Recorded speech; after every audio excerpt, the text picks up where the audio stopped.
নমস্কার। কালপুরুষ অ্যাস্ট্রোলজির পক্ষ থেকে সকল দর্শক শ্রোতা বন্ধুদের অনেক অনেক ধন্যবাদ এই ভিডিওটি দেখার জন্য। চন্দ্র রাশির সাপেক্ষে সাপ্তাহিক রাশিফলের এই আলোচনায় আমরা জানব আমাদের স্বাস্থ্য, সম্পর্ক, কেরিয়ার, চাকরি, ব্যবসা, অর্থ, প্রেম এবং দাম্পত্য জীবনের মতো বিভিন্ন বিষয় সম্পর্কে। ভিডিওটি ভালো লাগলে অবশ্যই লাইক, শেয়ার এবং চ্যানেলটিকে সাবস্ক্রাইব করবেন, যাতে এরকম আরও নানা আলোচনা নিয়ে আমরা আপনাদের কাছে সহজেই হাজির হতে পারি। তাহলে আর দেরি না করে আসুন দেখে নেওয়া যাক 3রা থেকে 9 এপ্রিল 2023 মেষ থেকে মীন 12টি রাশির কেমন কাটতে চলেছে।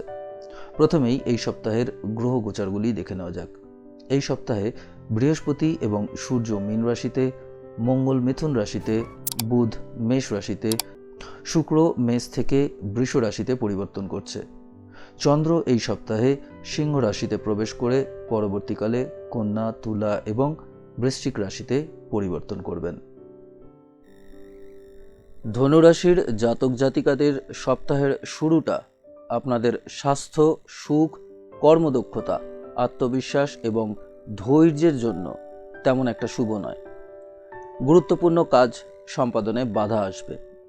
কাঙ্ক্ষিত ফলাফল পেতে কঠোর পরিশ্রম করতে হবে।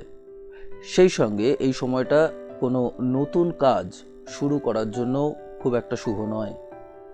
সপ্তাহের মধ্যভাগটা আপনার গুরুত্বপূর্ণ কাজগুলোকে সম্পন্ন করার জন্য ভাগ্যের সহায়তা পাওয়ার কারণে মানসিক আনন্দ এবং শান্তি আবার ফিরে আসবে।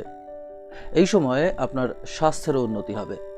সেই সঙ্গে যে কোনো গুরুত্বপূর্ণ বিষয় সম্পর্কে সিদ্ধান্ত নেওয়ার এটাই কিন্তু সঠিক সময়। সপ্তাহের শেষ অংশটি কাজের ক্ষেত্রে প্রয়োজনীয় দক্ষতা অর্জনের সাথে সাথে সিনিয়রদের সাহায্যে কর্মক্ষেত্রে অগ্রগতিরও সুযোগ আসবে। সময়টা আপনাদের ব্যবসার উন্নতি ঘটাবে এবং যারা চাকরি করছেন তারা তাদের পদোন্নতি সম্পর্কে কিছু ভালো খবরও পেতে পারেন। ধনুরাশির জাতক জাতিকাদের, বিশেষ করে যারা বয়স্ক, তারা এই সময় অতীতের বিভিন্ন স্নায়ুতন্ত্র এবং হজম সংক্রান্ত সমস্যাগুলি থেকে মুক্তি পেতে সক্ষম হবেন। স্বাস্থ্যের জন্য ভালো রুটিন মেনটেন করা এই সময় স্বাস্থ্যের সমস্যাগুলি কাটিয়ে উঠতে সাহায্য করবে। রাহু পঞ্চম স্থানে অবস্থান করার কারণে এই সপ্তাহে আপনাকে সমস্ত ধরনের সন্দেহজনক আর্থিক লেনদেন থেকে নিজেকে দূরে রাখার চেষ্টা করতে হবে। তাই সপ্তাহের শুরু থেকেই সতর্ক থাকুন এবং সামান্য টাকার লোভে কোনো অবৈধ কাজ করতে যাবেন না। এই সপ্তাহে আপনার বন্ধু বান্ধবরা কিছু চমৎকার পরিকল্পনা করে আপনাকে আনন্দ দিতে সাহায্য করবে। বন্ধু বান্ধবদের সাথে এই সময়টা কোথাও বেড়াতে যাওয়ার পরিকল্পনাও হতে পারে, যা বেশ আনন্দজনক হবে।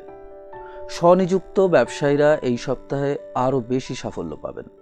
সমাজের পাশাপাশি পরিবারেও যথাযথ সম্মান পাওয়ার কারণে এই সময়টা আরও ভালো পারফরম্যান্সের জন্য আপনাদের উৎসাহিত করতে সাহায্য করবে। এই সপ্তাহে শিক্ষার্থীদের পারিবারিক জীবনে উত্থান পতনের কারণে অনেক সমস্যা দেখা দিতে পারে, যার কারণে এই সময়টাতে পড়াশুনোয় মনোযোগ দিতেও আপনারা হয়তো কিছুটা ব্যর্থ হতে পারেন।